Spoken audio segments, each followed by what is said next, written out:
subway.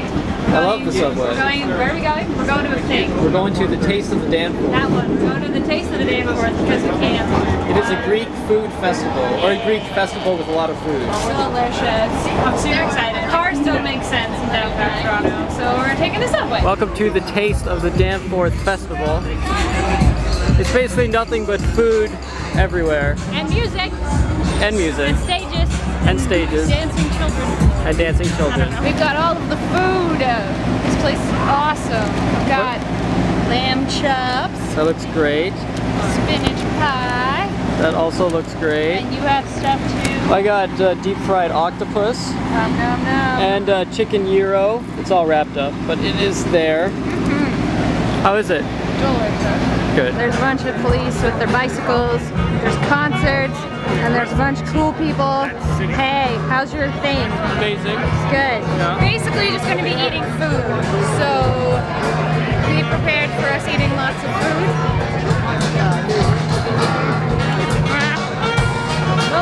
Look how good that looks. It looks so tasty. I just finished eating, but I'm hungry already. I want all of it. It smells good too. It smells amazing. As if you weren't already hungry, you've got this amazing assortment of amazing rotisserie foods. I'm terribly sorry if you're a vegetarian.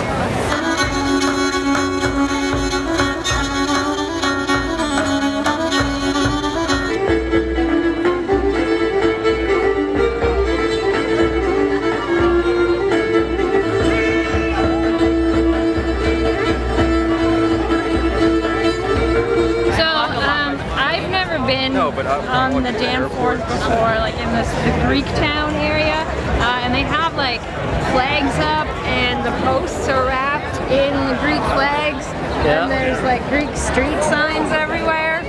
I think that's pretty cool. It's very exciting. Hi guys! So today has been a lot of packing because my parents are still moving, and it's, oh, what a mess it is. I got a box of stuff that was in there, but now it's over here, and that's a box, and then there's a box of a bunch of stuff with the papers and notebooks, and there's a box of a bunch of school things, and that's my old Latin homework. Ooh boy. So in high school, I was kind of a giant nerd, dork, geek person. I know a lot of girls mostly tend to take French, and that's like really cool and like sophisticated and stuff, that they know French and they're learning French. So generally the French class is like the cool, hip, chic girls. And then there's the Latin class, which was literally like 4 or 5 people that were just giant nerds. Like, it wasn't even cool or chic, it was just super dorky. Just the dorkiest. And I was in it. I was in Latin class in school. It's actually interesting because in Ontario there are very, very few schools that still teach Latin, and mine happened to be one of them. So I was very, very lucky because I was one of the last classes that my Latin teacher ever had, because he soon retired afterwards and there's no one to take over for him. So I love Latin, and to prove how much I loved it, let me show you my binder. Now normally, you know, you have binders and like you just put your papers in there and that's just whatever. And you just leave it alone. It's just schoolwork. Gross, right? As you can see, I have very, very, very extensively just mapped out my entire binder and just all of the things, because I loved Latin so much. I was studying it all the time. Oh man, I was such a nerd. My goodness. I also kept all of my old notebooks, and these were units that we did where we translated a bunch of things. Like, we translated the Aeneid, which is an old Latin book, an epic book. Saying book really weird. And here's some poems by Horace that we translated. One of my final projects in Latin ever is that we had to translate Eutropius's The Late Republic, which is a Latin text, and it's from Rome and stuff.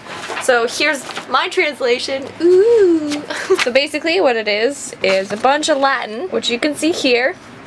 Like lots and lots and lots of Latin. Ooh, so nice. And then this is my translation, and this is what I did myself. And I mean, it's pretty good.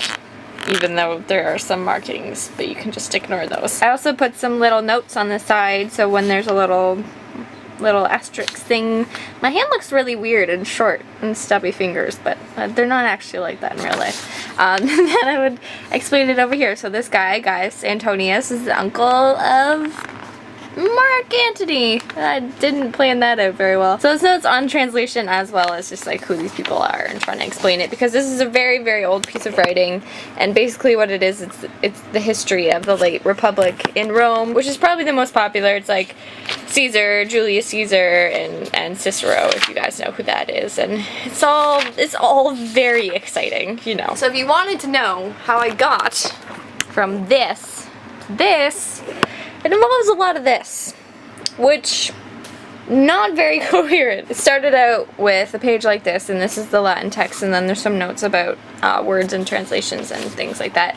And then I wrote it down, and then I just, oh boy, did I translate. The thing about Latin is that the sentences are constructed differently, so it's not just like, it's not word for word, you can translate into English. You totally have to reconstruct the sentence, which makes it a lot more difficult because you have to make it sound normal in English as opposed to what sounds normal in Latin. Like if I read a Latin sentence, I could be like, oh, okay, I get it, but if I were to translate this word for word in English, it would sound like gibberish. For example, I'm going to translate a Latin sentence word for word, and I'll show you how weird it is. Fugitus Antonius means Antonius having fled. Army lost. Fled for refuge to Lepidus, who had been the master of Caesar's cavalry, and then had army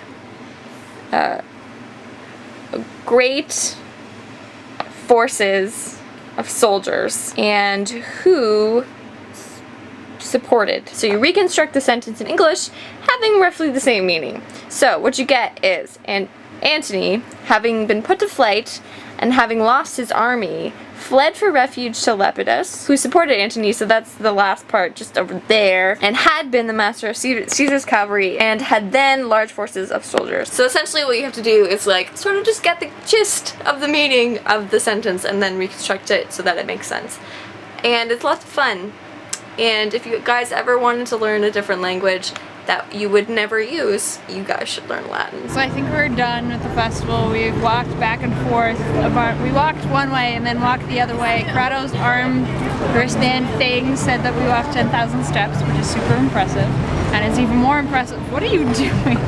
It's even more impressive because there were like tiny little shuffling steps because there's so many people there. Great. That's really... I don't need to see at all. That's not necessary. So I would seriously recommend going to this lovely festival. There's lots of free food, which is awesome. There's like chips and stuff. What are you doing? Great. Okay. There's like free food, and there's delicious food that you do need to pay for, but it's super tasty, so it's totally worth it. I don't even know what I'm saying anymore. Okay. Thanks, Corrado. That was great. Corrado. Yes? Please stand clear of the door. Do not block with large objects. Not that door, the door directly behind you. Oh, is this That's a door. But it says right there, do not block with large objects. it's only the guy driving the train. Yeah, well, he doesn't need Wait, to do did you that. just call me a large object? Yes.